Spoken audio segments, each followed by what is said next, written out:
মনু ও শতরূপা মানবজাতির শুরু। প্রাচীন হিন্দু ধর্মগ্রন্থগুলিতে বহু আকর্ষণীয় গল্প এবং দীক্ষা পাওয়া যায়, যেগুলো মানুষকে জীবন সম্পর্কে গভীর শিক্ষা প্রদান করে। মানবজাতির শুরুর সময়ে যখন পৃথিবী ছিল শূন্য, তখন সর্বপ্রথম যে দুটি সত্তা পৃথিবীতে এসেছিলেন তারা হলেন মনু ও শতরূপা। এই কাহিনী শুধু পৌরাণিক উপকথা নয়, এটি মানুষের প্রথম কর্তব্য, সততা এবং সৃষ্টির প্রতি ভালোবাসা শেখানোর একটি অমূল্য শিক্ষকতা। প্রথম সৃষ্টির সময় অনেক অনেক বছর আগে, যখন পৃথিবীতে কিছুই ছিল না, না ছিল আকাশ, না ছিল পৃথিবী, না ছিল প্রাণী, তখন একমাত্র সৃষ্টির দেবতা ব্রহ্মা ধ্যানে মগ্ন ছিলেন। একদিন তার ধ্যান থেকে পৃথিবী, আকাশ, জলের সৃষ্টি শুরু হয়। প্রথমে ব্রহ্মা সৃষ্টি করেন নানান প্রাকৃতিক উপাদান, কিন্তু জীবনের সৃষ্টি ঘটানো ছিল তার সবচেয়ে গুরুত্বপূর্ণ কাজ। তার চিন্তা ভাবনা থেকে সর্বপ্রথম সৃষ্টি হলো মনু, পৃথিবীর প্রথম পুরুষ। মনু ছিলেন স্বয়ম্ভু, অর্থাৎ তার জন্ম কোনো প্রাকৃতিক বা সাধারিত উপায় হয়নি। তিনি ব্রহ্মার চিন্তা থেকে উদ্ভূত হয়েছিলেন। ব্রহ্মা থেকে পৃথিবীর রক্ষক এবং শাসক হিসেবে প্রেরণ করেন। মনু ছিল একজন আদর্শ রাজা, যিনি মানব সভ্যতার জন্য নিয়ম, নীতি ও দায়িত্ব স্থাপন করেছিলেন। এরপর ব্রহ্মা আবার সৃষ্টি করলেন শতরূপা, প্রথম নারী। শতরূপা ছিলেন একটি বিশেষ নারী, যার মধ্যে সমস্ত নারীর সৌন্দর্য, শক্তি এবং সতী ধর্মের প্রতীক ছিল। তিনি ছিলেন স্নিগ্ধ, কোমল এবং অত্যন্ত শক্তিশালী। তার সৃষ্টি ছিল মানসিক, শারীরিক এবং আধ্যাত্মিক তিনটি দিক থেকেই পূর্ণাঙ্গ। মনু ও শতরূপার বিবাহ।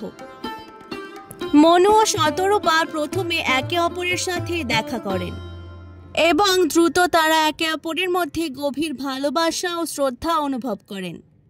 পৃথিবী জুড়ে নতুন জীবন প্রতিষ্ঠিত করতে এবং মানবজাতির যাত্রা শুরু করার জন্য ব্রহ্মা মনু ও শতরূপাকে একে অপরের সঙ্গী হিসেবে নিযুক্ত করেন। এই যুগল তাদের সৃষ্টির মাধ্যমে মানবজাতির প্রথম পরিবার তৈরি করেন। তাদের মধ্যে প্রতিটি সম্পর্ক ছিল ন্যায়, স্নেহ, সততা এবং ভক্তির ভিত্তিতে প্রতিষ্ঠিত। তাদের বিবাহ ছিল একটি ঐতিহাসিক মুহূর্ত, কারণ এটি মানবজাতির প্রাথমিক ভিত্তি স্থাপন করেছিল। ব্রহ্মা তাদের বিবাহে আশীর্বাদ প্রদান করেন এবং তাদের মধ্য দিয়ে পৃথিবীতে মানব সভ্যতা স্থাপনের প্রক্রিয়া শুরু হয়। মনুর রাজত্ব। মনু ছিলেন একজন শাসক, যিনি পৃথিবী জুড়ে শান্তি ও ন্যায় প্রতিষ্ঠা করতে চেয়েছিলেন। তার শাসনকাল ছিল অত্যন্ত প্রশংসনীয়। তিনি এমন এক রাজা ছিলেন, যিনি সবসময় নিজেকে সঠিক পথে পরিচালিত করতেন এবং তার রাজ্যকে ন্যায়, ধর্ম এবং সত্যতার মাধ্যমে পরিচালিত করতেন। রাজ্য শাসনের সময় তিনি পৃথিবী জুড়ে সামাজিক কাঠামো স্থাপন করতে লাগলেন। তার রাজ্যে একজন সাধারণ ব্যক্তি থেকে রাজা পর্যন্ত প্রত্যেকের জন্য নির্দিষ্ট নীতিমালা এবং নিয়ম ছিল। মনু সামাজিক এবং ধর্মীয় শাস্ত্র রচনা করতে শুরু করেন। মনুস্মৃতি, যা আজও বিশ্বের বিভিন্ন দেশে ধর্মীয় এবং সামাজিক জীবনের নির্দেশিকা হিসেবে গ্রহণ করা হয়, তারই সৃষ্টি। এই গ্রন্থে একদিকে পৃথিবী শাসনের উপায়, অপরদিকে মানুষের ধর্মীয় দায়িত্ব এবং একে অপরের প্রতি কর্তব্যের কথা বলা হয়েছে। প্রলয়ের আগমন। একদিন মনু নদীর ধারে বসে ধ্যান করছিলেন।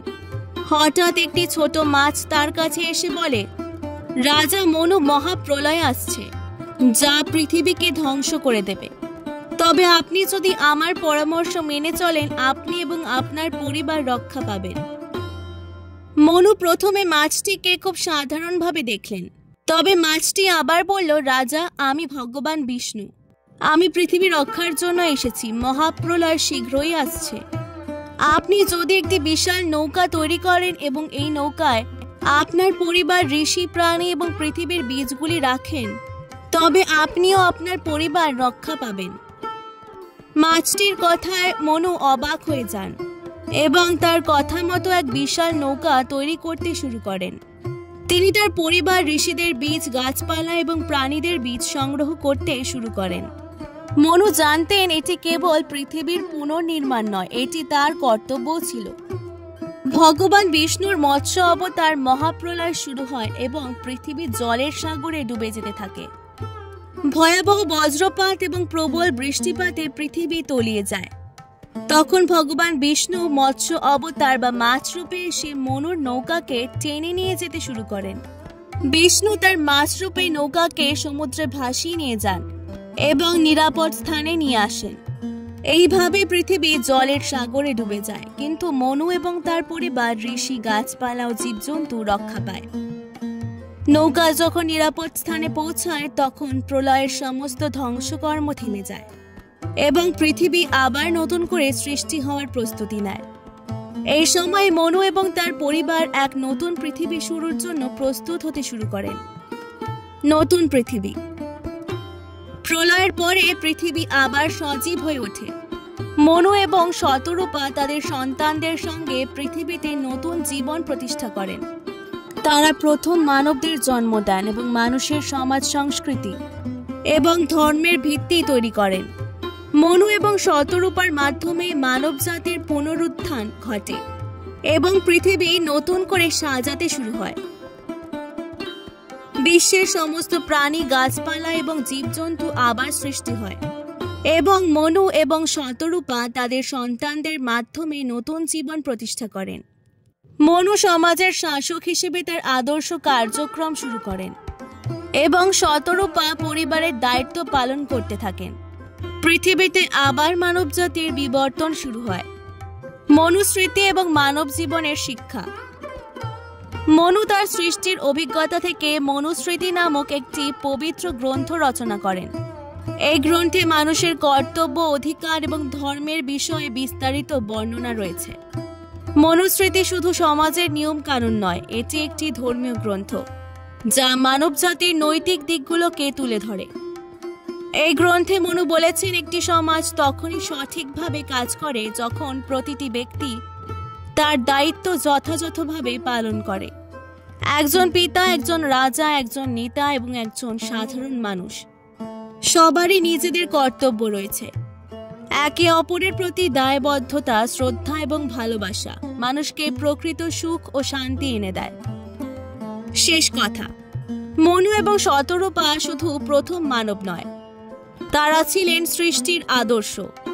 তাদের জীবন ছিল এক মহান আদর্শ যা মানুষের কর্তব্য, সততা এবং সামাজিক দায়িত্বের দিকে আমাদের দৃষ্টি আকর্ষণ করে। তাদের কাহিনী থেকে আমরা শিখতে পারি যে যতই কঠিন পরিস্থিতি হোক, যদি আমরা সঠিক পথে চলি, সততা ও ন্যায়ের পথে থাকি, তাহলে কোনো বিপদ আমাদের ভেঙে ফেলতে পারবে না। মনু ও শতরূপার কাহিনী শিখিয়েছে যে ধর্ম, সততা এবং মানবতার প্রতি ভালোবাসাই পৃথিবীকে সঠিক পথে পরিচালিত করে। তাদের জীবন ও ত্যাগ আমাদের শেখায় যে আমাদের মানব জীবন শুধুমাত্র নিজেদের জন্য নয়, বরং একে অপরের জন্য এবং প্রকৃতির জন্য দায়িত্বশীল হতে হবে। এভাবেই মনু ও শতরূপায়ের মাধ্যমে আমরা পৃথিবীতে মানব সভ্যতার প্রথম পদচিহ্ন দেখতে পাই, যা এখনো আমাদের জীবনকে আলো দিয়ে পথ দেখাচ্ছে। আজকের ভিডিওটি ভালো লাগলে অবশ্যই আমার চ্যানেলটিকে সাবস্ক্রাইব করে দেওয়ার অনুরোধ রইল। অনেক অনেক ধন্যবাদ।